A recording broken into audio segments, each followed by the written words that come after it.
my name is Nikki Peters, and I'm the Assistant Director of Worship Arts here at St. Luke's Lutheran Church, and I'm here to recharge with you this morning. Our verse today comes from the book of Matthew, chapter 16, verse 24, and it says, "Ask, and you will receive, that your joy may be full." Now, this comes from a chapter in the book of Matthew where Jesus is explaining to his disciples everything that they can expect to happen once he goes away. A thought that they're already having trouble understanding, that Jesus is going to leave them and then come back, and they're asking a lot of questions. But as we read this, knowing what's going to happen, it's really great to understand that Jesus wasn't going to just leave. He was going to leave them with the opportunity to ask for whatever they needed, and they would receive it.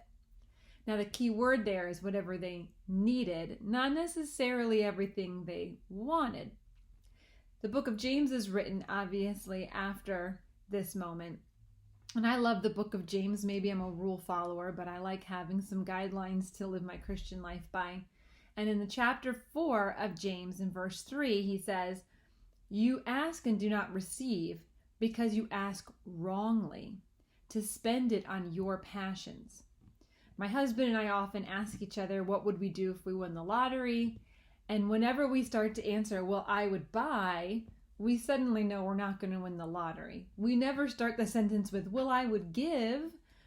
So we have to think about what we're asking God for and trust that He knows what's best for us. That will make our joy complete.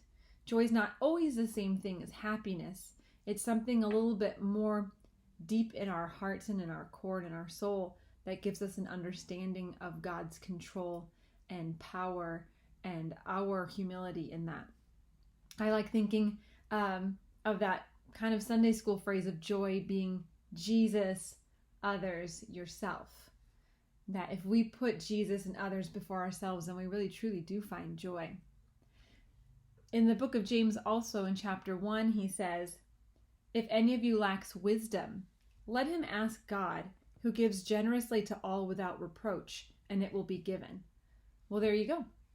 That's what we need to be asking God for wisdom, for guidance, for the things that we need. Just like we say in the Lord's Prayer, we ask that our needs are met, those provisions that will help us get through the day.